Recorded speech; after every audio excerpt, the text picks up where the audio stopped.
Welcome! E aí, galera, beleza? Bem-vindo à nossa comunidade. Welcome to our community. Hey, what's going on, guys? It is OGC here. Welcome to today's video. In today's video, we are going to be looking at the new dragon that I made that I'm going to try out. This dragon is a little weird. I don't know if this will work. I have no idea. I'm just being honest with you. I might have made a giant mistake. So up until this point, I made a really good Azure dragon. So the Azure dragon had the 3 damage abilities, Hero Pred, of course, Frigid Scales. It also had the Greater Dragon ability, and it also had Noble Blood. So it was a really good Azure dragon. It had everything that I needed. It did not have any skills to kind of hold it back to protect it from just getting tagged and blown up. However, it did its job. It did what it was supposed to do. It ran forwards, it tanked a little bit of damage, and it put out some damage with the pulse. I'm getting closer and closer to hitting castle level 30. Once I hit castle level 30, Dragonic opens up, and we have a good amount of Dragonic saved up already.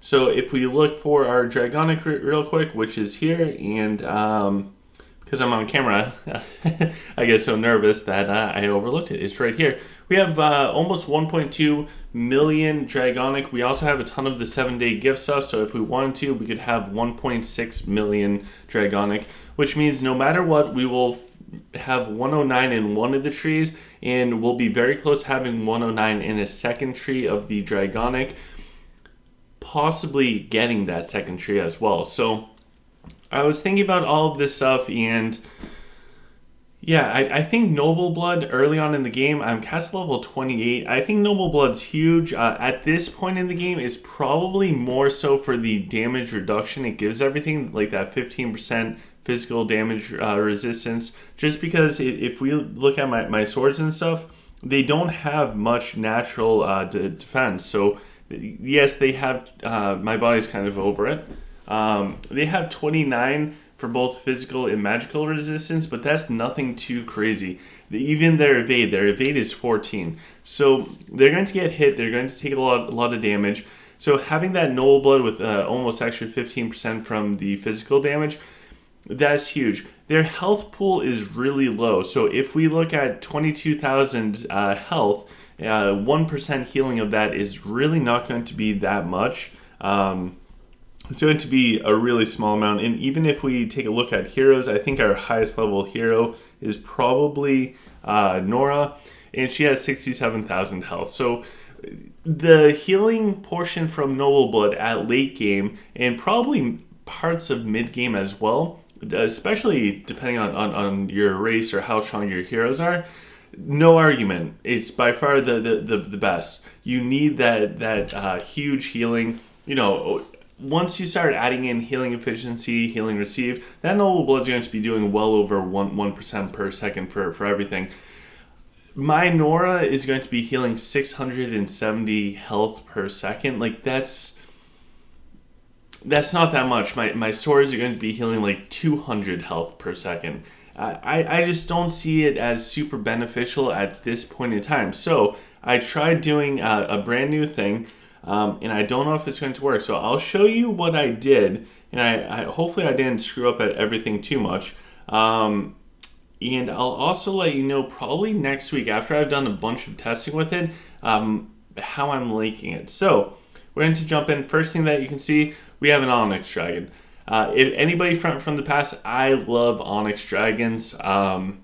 I understand why the Azure is so much better late game right now because of the Noble Blood healing and healing meta. However, we also do have 1x for the Dragon Growth on this. I got that on my Azure, and I just replaced it because it does have the 1x. I don't think I'm at the point in the game where I can really go super heavy trying to get multiple multipliers for our Dragon Growth, simply because the highest I can bring my Dragon right now is level 31. It's really hard to get 10x multipliers, like levels 1 through 20. It's a tough challenge. So the reason why I'm very skeptical with this is I wanted all of the good stuff onto a legendary dragon. I don't have enough infusions to even consider doing a divine dragon right now unless I got insanely lucky and got like a 8 out of 8 blessed Divine Dragon with Hero Pred. That's not going to happen. So we're sticking with the Legendary just because we'll be able to bless out all of the abilities. Now the abilities, this is where this could go horribly wrong. This could be a huge mistake for me, and I might be regretting this for a long time. But I will say that we do have, oh, that one's got True Shot. Yeah, we have no backup Azure.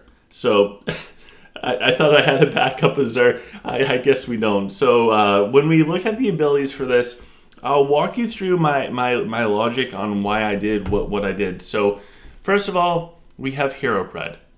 That is a mandatory. You must have Hero Pred on a PvP dragon, period. There is nothing else that you want and or need on a PvP dragon. Hero Pred is mandatory. If you do not have Hero Pred, don't even think about rolling other skills on it. Hero Pred is more, for the sake of example and for emphasis, Hero Pred is more important than any other skill on the dragon. That's arguable, but I just want to emphasize how important Hero Pred is. But it probably is more important than any other thing. So we have Hero Pred. Now, before we jump into the damage abilities, let's look at the defensive stuff. So we have both the scales and the greater dragon ability. If we take a peek at these real quick, the scales will offer damage reduction for the dragon. It will add up. This is not blessed or even greater yet, so this will continue to add up for the damage reduction. It will also put out an aura that increases damage taken by nearby enemies, so that's cool. That will add a little bit of damage. The other one is the greater dragon scale heart. This is just a massive ability. I think this one's just huge. So it reduces all damage taken by 15% and grants 20% chance of healing damage taken. Those two things together, insane. Especially when you have the scales with the dragon as well. It's so much damage mitigation or reduction along with the chance of healing damage taken. That alone is huge. The other things is it increases the health of the dragon and it reduces enemy crit rate and critical hit damage. This skill is huge, especially if you want your dragon to be able to live at all. You can get this from Finders Keepers. The next Finders Keepers probably won't be out for 2 to 3 months. Save your Lunari. Make sure that you have 24,000 Lunari so you can participate and do all 130 rolls or whatever it is for Finders Keepers. This is a great ability.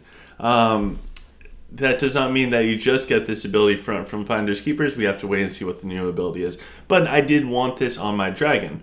Now, as far as the reason for the Onyx dragon, that's because of the Gravitational Surge. So I think Gravitational Surge is just, it's huge, man. So where I'm at in the game, and this is different this is not for the late game people out there. This is for low and medium level players.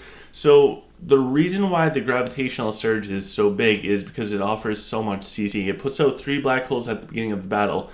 Right now, this is only brought up to rank 60, and we can see it lasts for 5.5 seconds. Anything brought in takes a little bit of damage. The damage at this point in time is not the primary focus. It's the CC.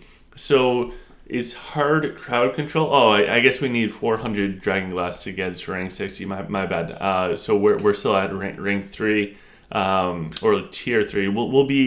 We'll get to rank 60 real soon because extra half second of hard CC for troops is everything. So this will put out hard CC, and part of the reason why I wanted this on my dragon is because I think one of the biggest challenges for me will be going up against Rockin players. So the hard CC really shuts down the AL use, specifically from the archers in Rockin.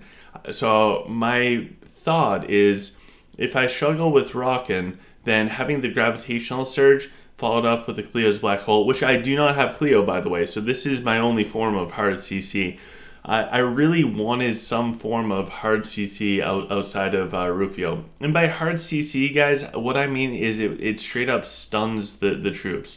Unfortunately, this does not affect heroes, but for troops, they will be stunned and cannot move or cast attacks or any of their healing skills or anything like that for the troops for 5.5 seconds. Soft CC means that they're just going to have reduced accuracy, maybe reduced movement speed. It's going to drastically drop their DPS.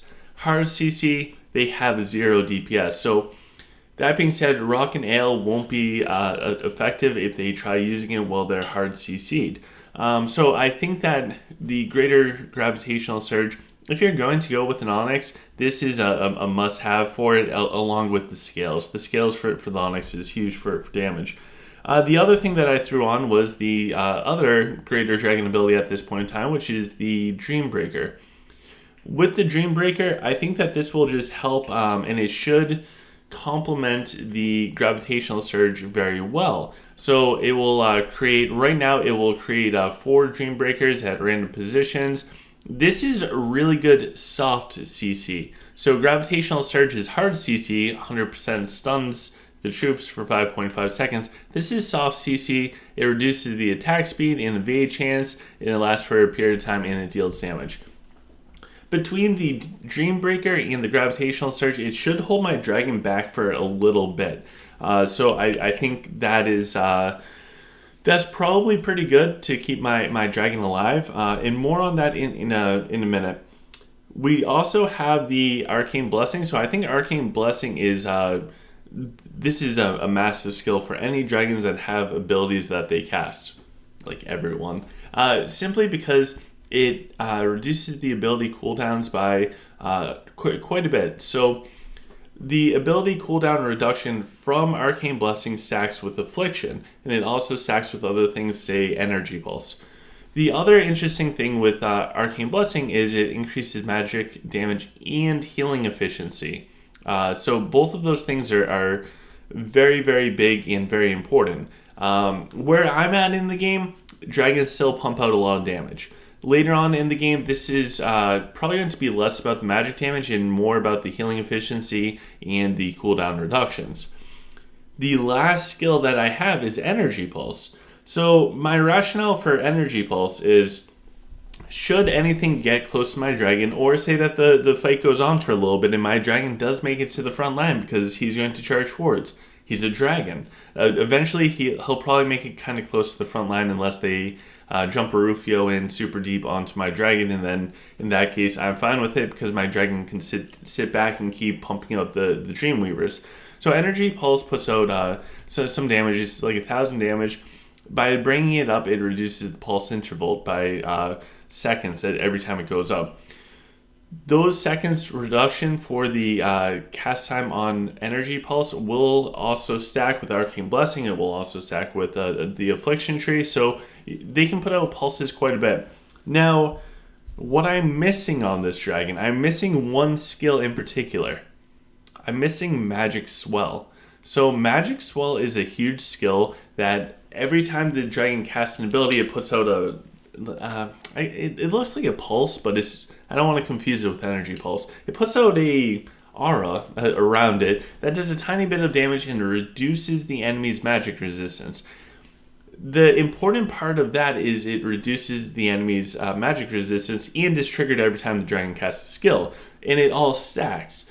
What Magic Swell allows the dragon to do is it allows the pulse to do a lot more damage, simply because the swell keeps reducing his magic resistance, and I believe it does a little bit of damage so it can trigger the 109 destruction, but because it reduces the magic resistance, it just means that over time, especially, the pulse is going to do more and more and more damage, which is huge, especially if it's end of the fight, it's dragon versus dragon, you want your dragon to win. So I'm going to try this out. I don't know if this will work.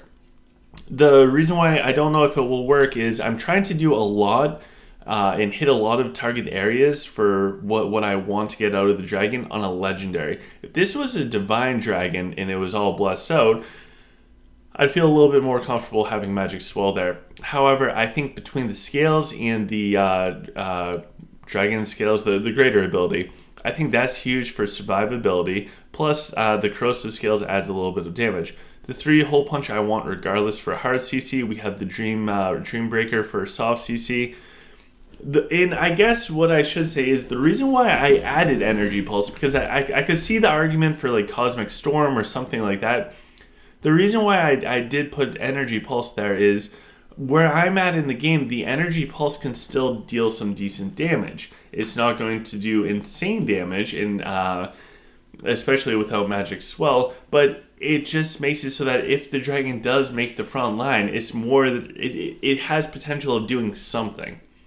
And I'd rather have the dragon have the potential of doing something, especially if it's getting surrounded by enemy troops, than to do nothing. And the Energy Pulse will still trigger really often.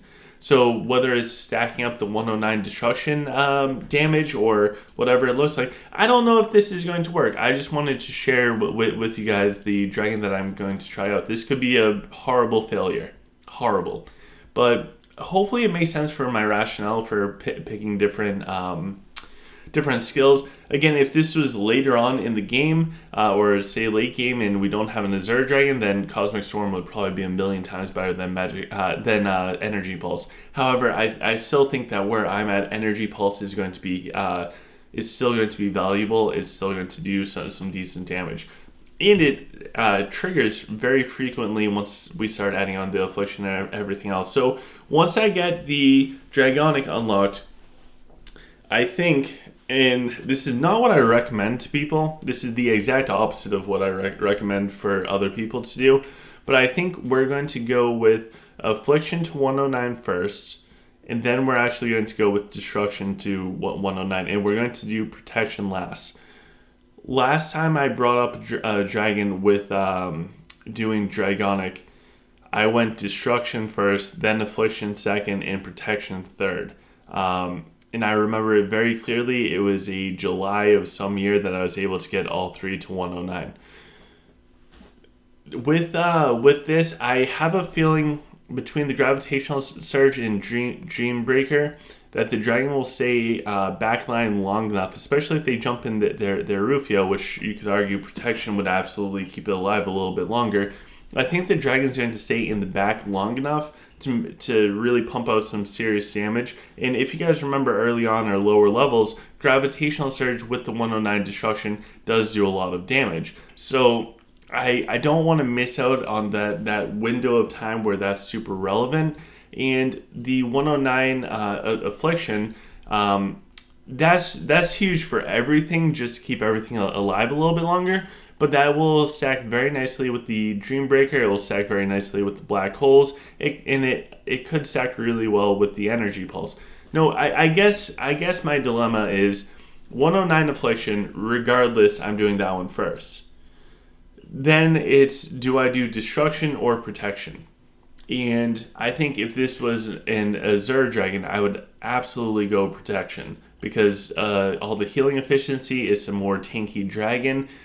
But I think for where I'm at right now, I'll go with 109 in Destruction. The nice thing with Dragonic is you can reset it. So if that doesn't work for me, then I will just simply reset it. So anyways, that's my dragon. That's what I'm going to try out. This is not a late game dragon. I have no idea if this works.